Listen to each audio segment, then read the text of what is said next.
Welcome to the Q Podcast. Q is about conversation. If we're really concerned about ending poverty, we've got to be more concerned about creating justice. Our cultural products as Christians need to both defy and resonate with the culture. And God's doing amazing things. His church is expanding, His church is growing. It's not what's the purpose of my life, it's what is the purpose that's been assigned. Stay curious, think well, advance good. This is Q.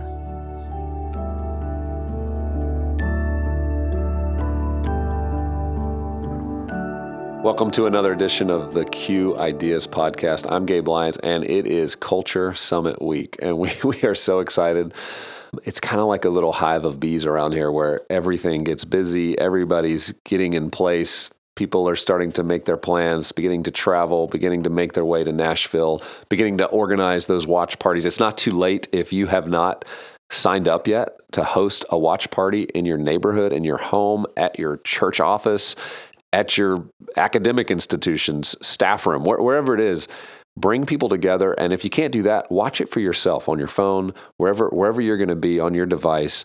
We want you to be a part of these conversations happening not only in the U.S., but all around the world, where Christian leaders are coming together to try to think well about a very challenging cultural moment. I mean, if you haven't felt that in the air this last year, you would be crazy because you are feeling it. You're seeing the tensions. You're trying to navigate it faithfully. There's not a lot of places to talk about it, not a lot of places to have dialogue. We know social media is not a place to have dialogue about it.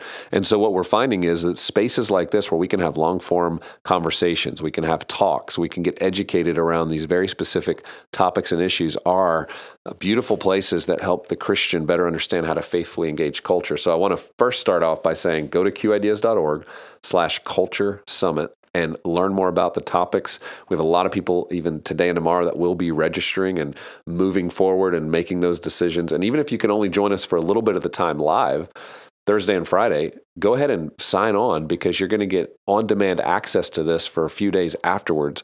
So you can take your time working through it and just look at this coming week as a time that you want to go deeper. You're going to commit some time to better understanding some of these issues and topics. And we are dealing with so many topics, from racism to sexuality to the Equality Act and what does that mean for churches and the policy around that. We're also dealing with these bigger philosophical issues about how we see ourselves today and how does that psychology play in. We're talking about celebrity Christianity. We're talking about how to view journalism and how do we find truth now in a world where it's so hard to know who to trust.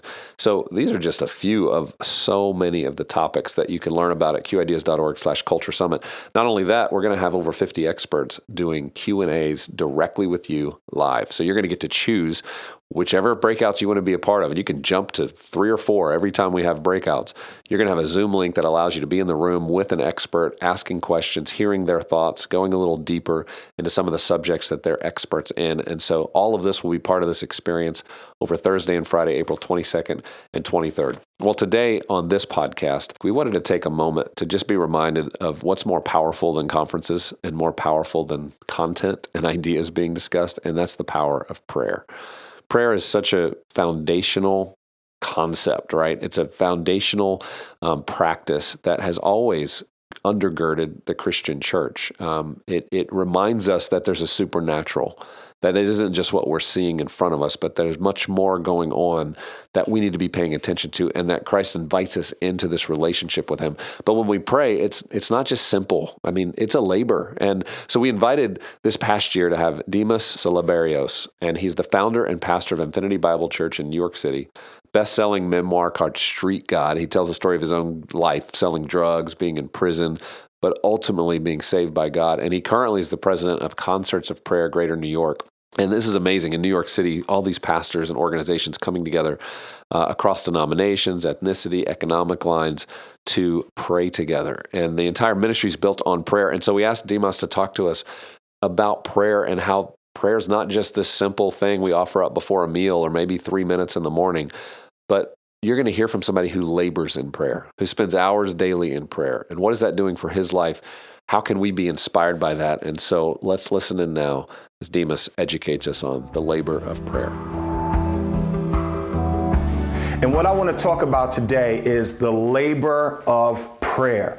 When you think of the word labor, it comes from the word work. And what labor means is to physically or mentally do an activity that brings forth an outcome or a result. And when I think about prayer, I've always known that prayer was hard. I always known that prayer was tough. Most people that I meet, even those that are excellent in prayer, you'll find that there's a humility upon them that they always feel that they could do more. And I agree with them in that concept that there's always more that we can do. One of the things that brings a pleasure to my heart is when you study some of the fathers of our faith. One is John Wesley, where he says, God will do nothing but in the answer to prayer. He says, God will do nothing but in the answer to prayer. John is emphasizing to us all the importance of taking the time to pray. One of the greatest examples to me in the Bible is Daniel. I mean, you remember the story of Daniel. Daniel prayed 21 days in Daniel chapter 10 because he needed an answer from God. And the angel came down and told him, your answer in verse 12 in Daniel 10 said, your answer was heard from the very first day, but I met resistance in the air that I had to battle before coming down to earth to deliver this message to you. Then the angel said, I must take off and help Michael because he's fighting the prince of Persia and the prince of Greece as well.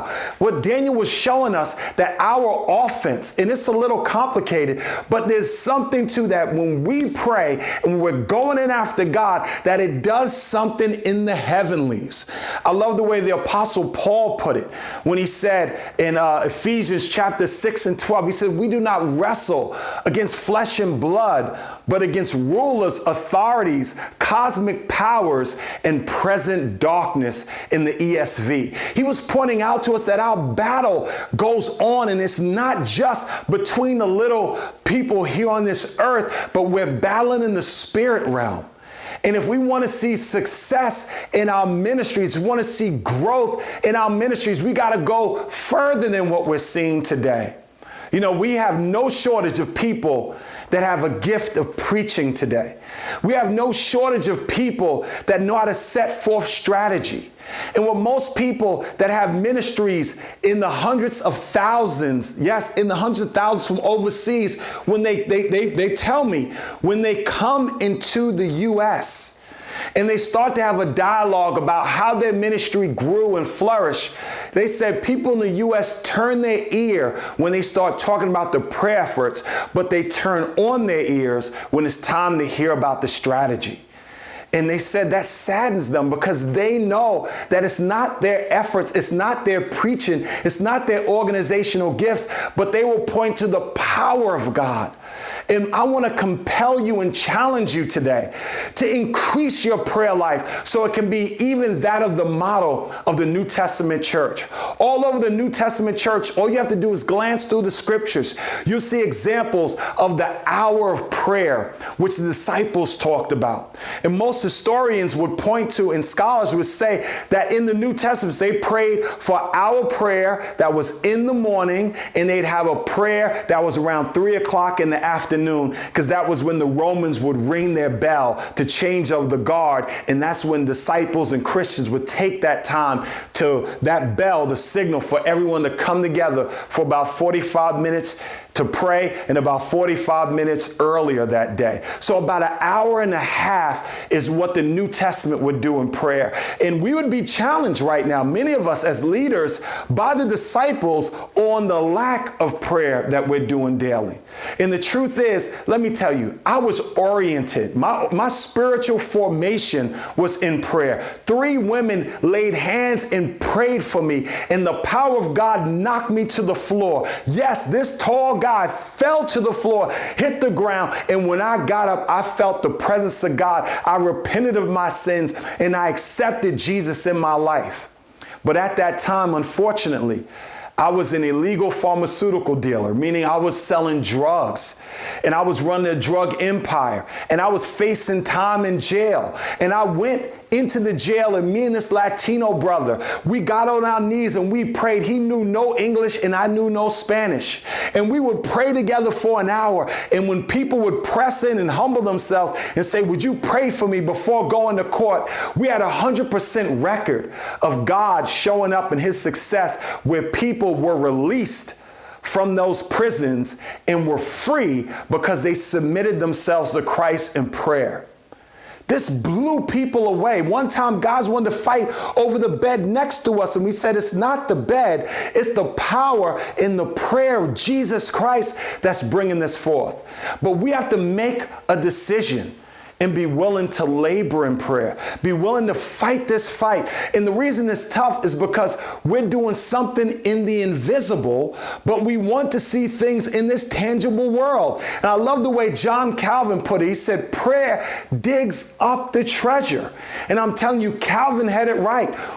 When you think of some of the great movements of prayer, and you think of John Wesley, his mother, he said he saw his mother laboring in prayer. She would throw an apron over her head, and she would cry out to God over that time. And all the kids knew, when that apron was over her head, do not disturb her, because she's seeking after Christ in prayer.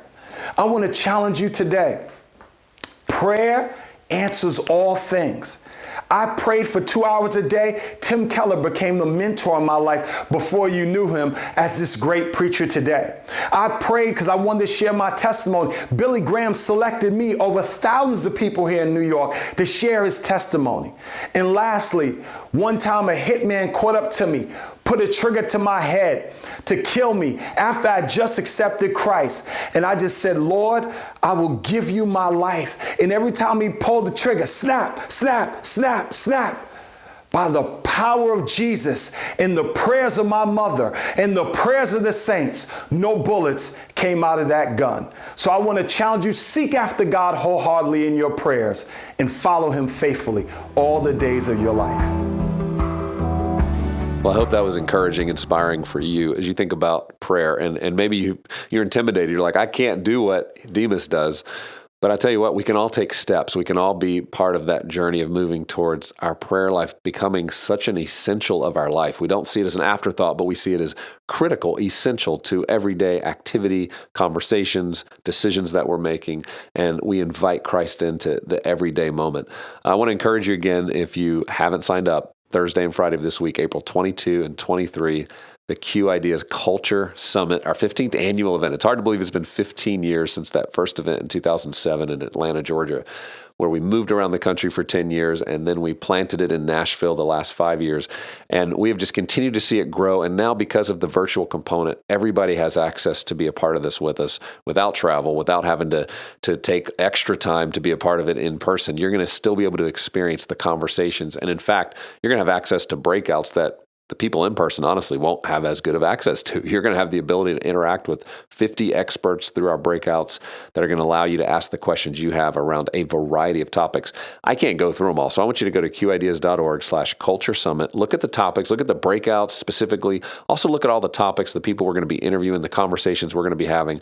We're trying to create that space that does not exist in our culture, which is long-form dialogue, conversation, listening to one another, learning from people with different perspectives, and being challenged about how we're going to live out our faith in a way that not only is faithful to what Christ has called us to, but ultimately leads to our neighbors flourishing, to our lives flourishing, and to our communities experiencing the grace and the love of Christ. So I hope you'll join us at qideas.org/culture summit and be a part of that with us this week.